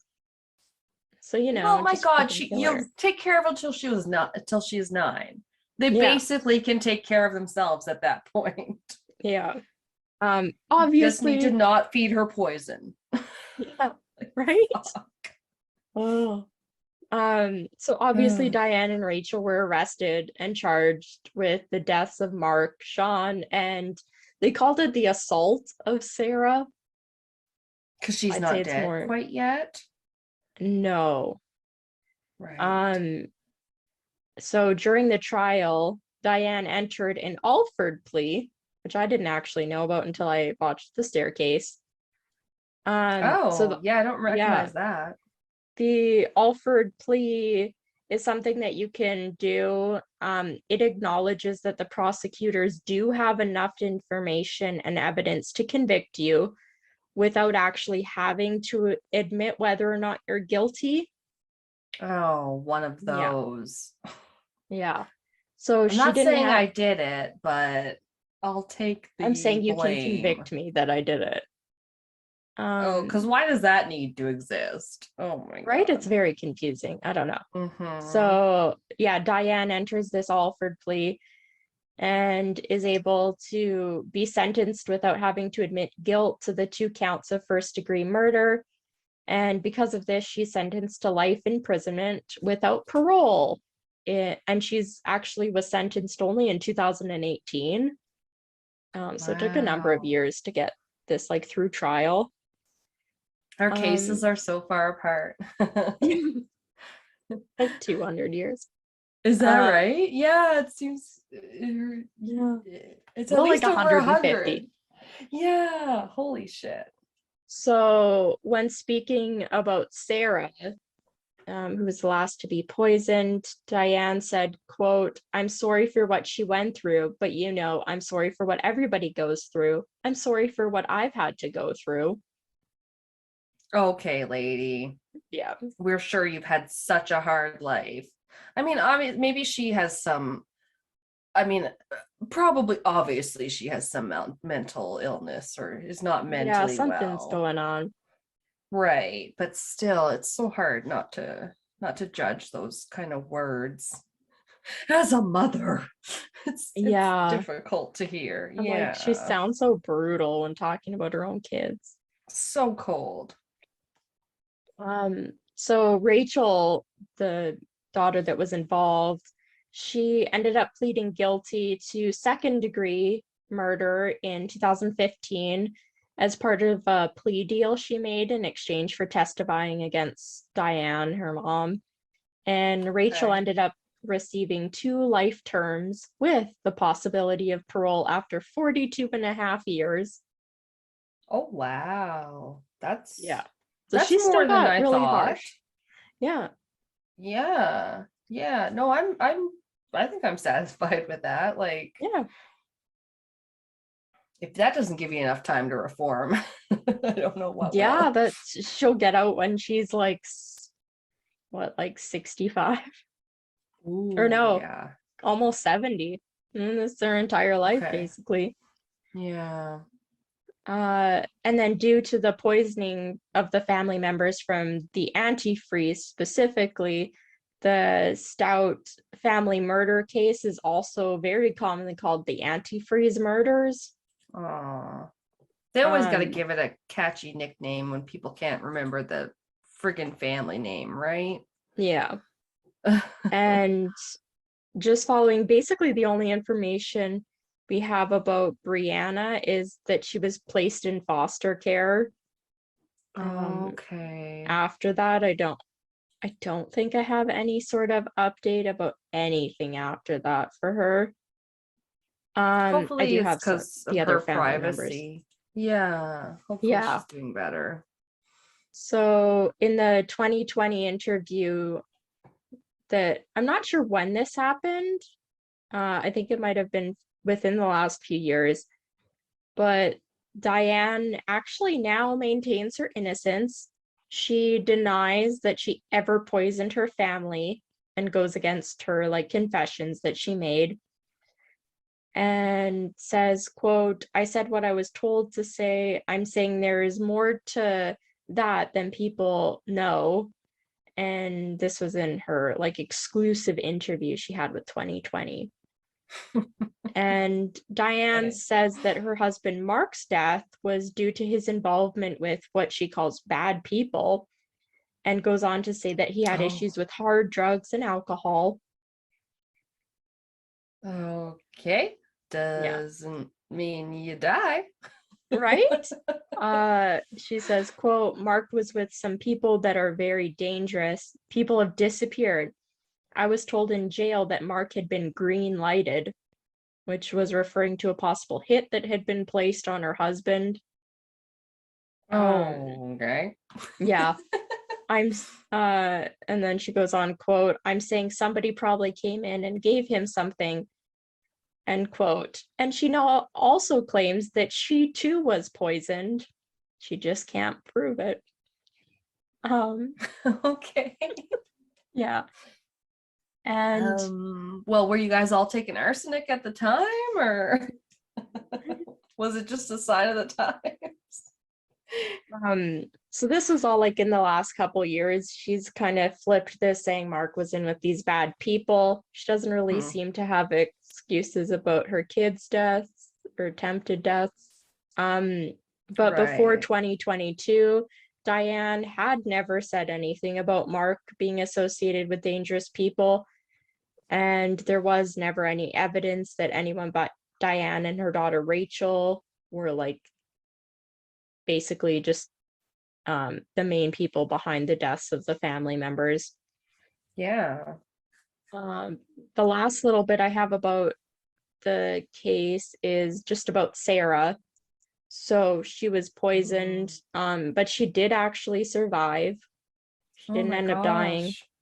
Thank And goodness. I listed as partially recovered, Oh. and she now lives in assisted living, and she suffers permanent damage from the poisoning. Um, Oh. yeah. So she's basically in assisted living for the rest of her life, like even after. So she was poisoned when she was 22.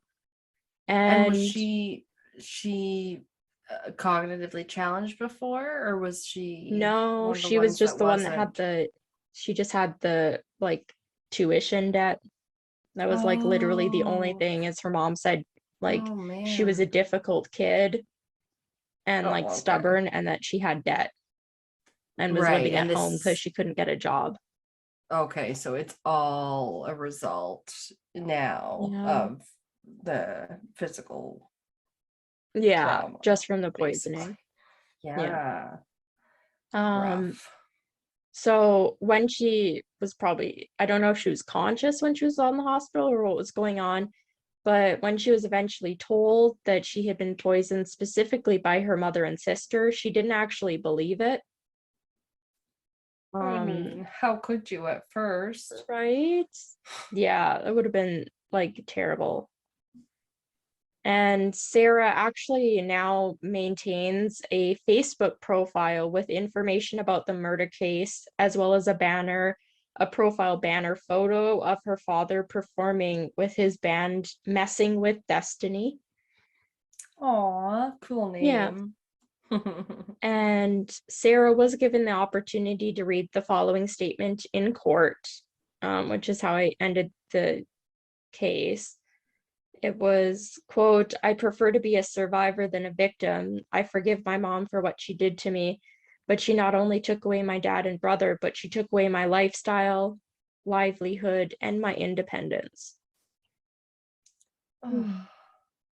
Which is oh, that's sad because I mean, heartbreaking. Yeah. yeah, She had to, even with the forgiveness in there, you know that she had to do that for her to move on, to have a life, right? in so much as she could, right? Yeah. That It's seems like to your be a very mom hard and your choice, sister, like, right? You and could, now your younger sister's in like your yeah, in foster care. I don't know if they ever like found each mm, other or talked again or what. oh, It so was hard to find unfair. any information about Brianna. Some sources didn't even say her Mm-hmm. name, just because she was That makes underage at the sense. time. So Right. yeah, Yeah. Oh, you just can't freaking help who you're born to. You're goddamn lucky when they're nice people, right? right? Holy Yeah. shit. But like this mom, what? The She gets tired of her husband. Her oldest kid has autism, so she gets sick of him. The next one goes off to college and gets debt and can't get a job. The next one's her golden child that can do no wrong. And then Yeah. like 10 years later, you have another kid that has learning disabilities and you decide to like murder all but one of them. And you plan to I murder four of your wonder, six family members. Like, do you think she maybe suffered from some postpartum depression or something? I don't know. It's like she keeps having kids and then has this yeah, I don't problem with know. them, this psychological, like, what the fuck, they're not good enough, or you know what I mean? It's just so like this weird Yeah, reaction to, like, I don't know. I would assume you'd have to be pretty loving until they're grown up, but then they're grown up and you're like, well, fuck that. I had a psychotic break. You're like, it's like, I don't understand. yeah. I All the guess we like never will. sources said like made a point to, and it was kind of bad, like be like, and the kid lived at home, and the kid lived at home, and this kid still lived at home. So it's like, Okay, okay, but so you yeah, have kids, they can generally live at home at any time. They're your kids. You're like, yeah, you shouldn't fault them for it, especially in this economy. They might have a hard time getting a fucking job. yeah. In 2012, the economy was like barely not shit from 2008. Like, Right? Like, yeah, you this one are, was crazy. So I had never heard of yeah, this case before, no. and I probably wouldn't have covered it if it was just the mom, but I thought it was kind of crazy that Mm, like the mom's golden child and her basically planned this for a year and like nobody knew yeah, until they were three murder or almost three murders in. exactly. Right. I know, I love a good, yeah, I know. We try to be respectful and everything, but I still love a good twist in the story. Still, Right. like, not what you're expecting. You're like, oh, I had never Yeah. heard that one either. That one sounds totally new to me. I don't know. But That's good fucked on like up. the nurses and doctors that were Yeah. watching, and good on this pastor who called in his anonymous tip and True. everything. So It could have gone completely under the radar, I suppose, yeah, otherwise. That's kind of yeah, scary too. yeah, Ah, absolutely. Because I mean, they did get passed off as natural causes because of they did say that Mark had an yeah. unhealthy lifestyle. So he very well could have died of natural causes, and then Sean was like linked Mm-hmm. to his seizure disorder. So That can be too much of a red herring. Yeah. There was yeah, a weird case I heard that I hope to cover, so I won't spoil it too much. But just because someone like smokes cigarettes or eats candy doesn't mean that they just died of a random like heart attack or something that you can't find evidence for. It can still be right? something else. It can still be something crazy or Yeah, unexpected or unnatural. Yeah. Man, that was fun. I like poison crimes, and I think we should do it yeah, again because I said to you that I found another one that was kind of, I was like, I don't know if it's poison because it was like more of a toxin. But then there's, yeah, you're right. There's like poison gas and there's just all yeah, sorts of different poisons. I thought maybe if it wasn't something that you ingested like ate, it wasn't poison because I thought I remember reading that it was poison if you ingested it and toxic. What was it? Something to do with this snake bit somebody in Outlander, and they're like, oh, just because it bit you and it's poison, like you know what I mean? It's what was it? If you I'll get this. If you take a bite out of it and it kills you, it's poisonous. But if it bites you and it gets you sick, like a snake bite, and yeah. then you get sick because of the venom, then it was considered toxic. They're like, doesn't matter, we can still eat the snake. It just bit you. It's just toxic. It's not poisonous. We can still eat it for lunch. Oh, I think I've heard that quote before, but I never really understood it. Well, like I said, I can't say too much because I don't want to spoil you on Outlander or anything. But yeah. Poison versus toxic. Oh. Anyway, I'm really excited for our next one too, because that's going to be another haunted, and those are so Yeah, fucking fun. yeah, it should be a good one. Very creepy places we'll be Yes. talking about. And yeah, you guys like the historic haunts, I think. We did a historic prisons, and this is going to be very, very similar. Mhm. Very historic, institutional, historic Yeah. sanitariums. Yeah, sanitariums, Yeah. asylums, whatever. All that really creepy shit.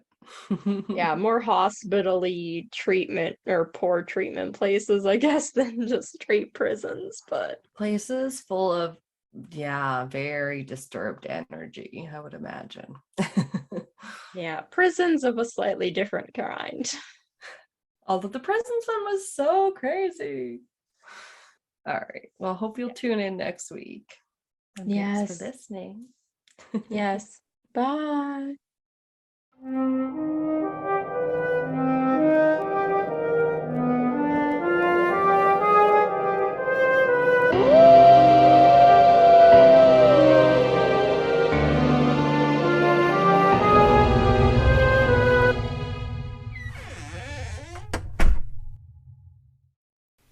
This has been Castles and Cryptids. You can listen to our podcast on Spotify, Apple Podcast, Google Podcast, Anchor, Breaker, Pocket Cast, and our YouTube channel. Please rate, review, and subscribe wherever you listen. Follow us on Instagram, Facebook, and Reddit. On our website, you can listen to all of our episodes as well as view pictures for each of our segments. Check out our Patreon page to view all of our tiers and become a Patreon supporter today to unlock monthly bonus episodes and behind-the-scenes content. We are working on an Ask Us Anything. You can submit questions by social media or by email at castlesandcryptids@gmail.com. Do you have a spooky ghost story, a creepy cryptid sighting, or a thrilling true crime tale you would like to share and have us include in a future episode? Send us your listener story by social media or by email.